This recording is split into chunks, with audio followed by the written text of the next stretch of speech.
Assalamualaikum warahmatullahi wabarakatuh. Kami dari kelompok 7 akan mempresentasikan tentang aspek keperilakuan dalam pengambilan keputusan dan penganggaran modal. Definisi proses pengambilan keputusan. Pengambilan keputusan merupakan proses memilih di antara berbagai pilihan tindakan yang mempengaruhi masa depan. Langkah-langkah proses pengambilan keputusan. Yang pertama, identifikasi masalah dan kesempatan. Yang kedua, mencari alternatif tindakan dan menguantifikasikan konsekuensinya. Yang ketiga, memilih tindakan alternatif yang paling optimal. Yang keempat, implementasi dan tindakan lanjut. Motif kognitif proses pengambilan keputusan. Yang pertama, motif kognitif akan memberikan semangat dalam pengambilan keputusan. Yang kedua, komponen motif kognitif adalah keperluan untuk menyeimbangkan kepastian dan keperluan untuk kompleksitas variasi. Assalamualaikum warahmatullahi wabarakatuh.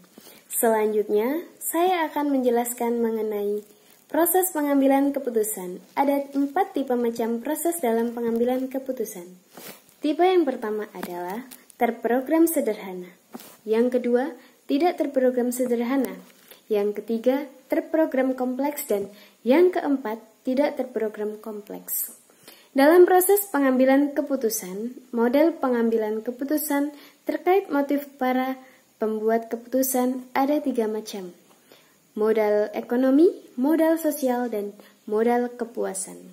Modal ekonomi yaitu di mana keputusan tergantung tujuan organisasi, bukan tergantung interferensi individu. Sedangkan modal sosial adalah di mana kepuasan didasarkan pada interaksi sosial. Dan yang ketiga adalah modal kepuasan, di mana manusia dipandang sebagai makhluk rasional tetapi mempunyai keterbatasan. Dalam pembuatan keputusan organisasi, organisasi merupakan unit pengambil keputusan yang kompleks dalam menghadapi permasalahan yang sangat banyak.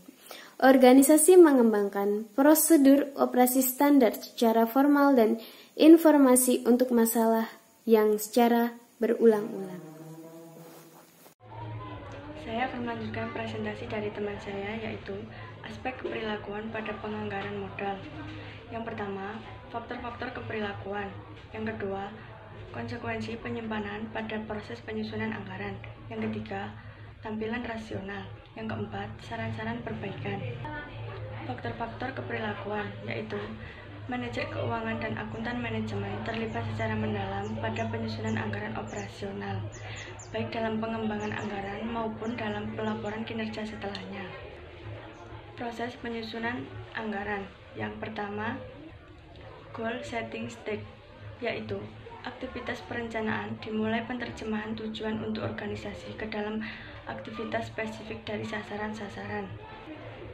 Yang kedua, implementasi on stage, yaitu pada tahap implementasi secara formal digunakan mengkomunikasi objektif dan strategi-strategi organisasi dan untuk memotivasi secara positif orang-orang yang di dalam organisasi.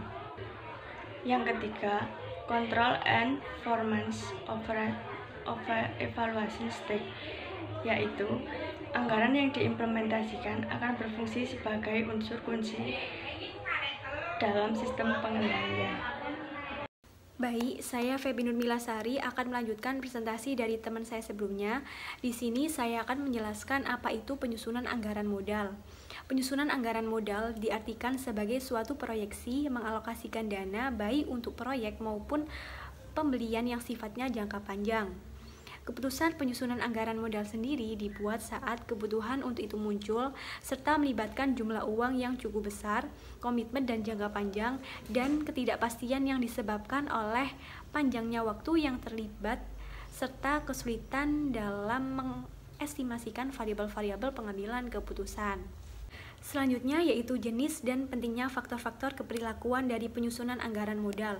Yang pertama yaitu masalah dalam mengidentifikasi proyek potensial, di mana orang-orang yang terlibat dalam penyusunan anggaran harus memiliki kekreativitasan dalam mencari dan meneliti sejumlah objek modal potensial yang tersedia bagi organisasi tersebut.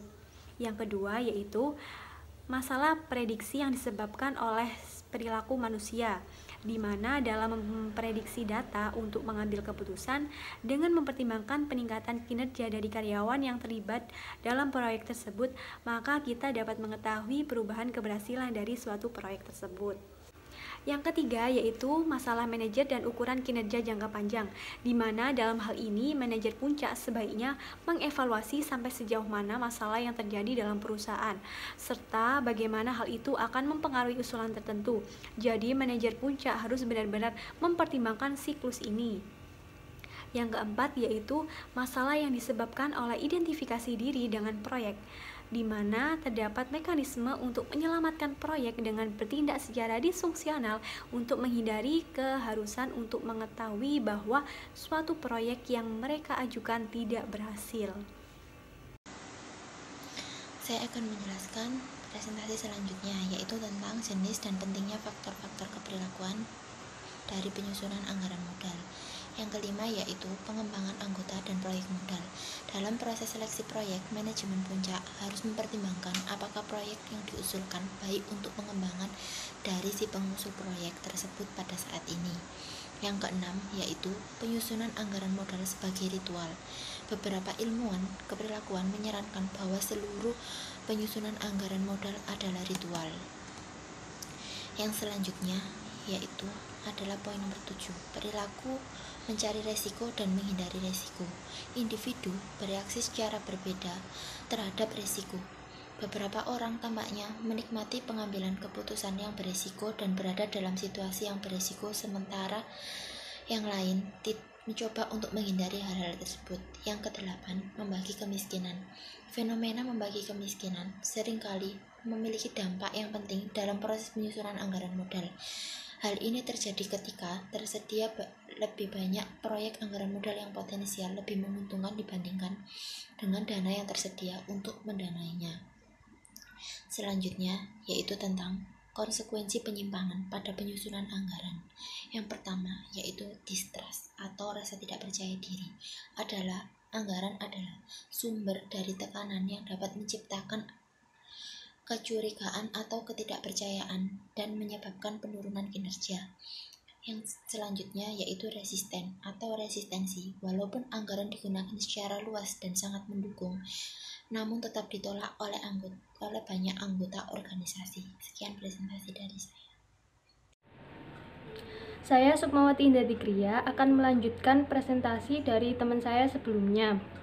Konsekuensi penyimpangan pada proses penyusunan anggaran. Konflik internal. Gejala tanda yang paling umum dari adanya konflik adalah ketidakmampuan untuk mencapai kerjasama antar individu dan antar kelompok. Efek samping yang tidak diinginkan. Anggaran dapat menghasilkan efek-efek samping lainnya yang tidak diharapkan. Tampilan rasional. Faktor manusia sangat terlibat dalam proses penyusunan anggaran modal.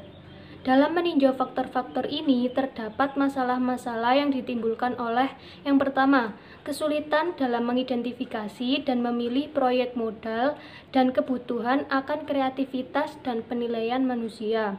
Yang kedua, kesulitan dalam memprediksi perilaku manusia dan bagaimana hal ini diperparah oleh sifat jangka panjang dari proyek modal. Yang ketiga, terdapat banyak manajer yang cenderung untuk memiliki perspektif jangka pendek karena evaluasi kinerja mereka biasanya didasarkan pada ukuran-ukuran jangka pendek. Saran-saran perbaikan. Yang pertama, penting bagi mereka yang terlibat dalam penyusunan anggaran modal menyadari faktor-faktor keperilakuan yang melekat pada proses tersebut. Yang kedua, audit pasca implementasi dilakukan terhadap proyek-proyek anggaran modal. Yang ketiga, audit pasca implementasi yang disarankan di sini sebaiknya dilakukan sebelum akhir dari masa proyek modal tersebut dan sebaiknya mempertimbangkan kondisi-kondisi yang berubah. Yang keempat, menetapkan ukuran-ukuran kinerja jangka pendek untuk proyek modal yang konsisten dengan kinerja jangka panjang dari proyek tersebut. Sekian presentasi dari kelompok kami. Apabila ada salah kata, kami mohon maaf. Wassalamualaikum warahmatullahi wabarakatuh.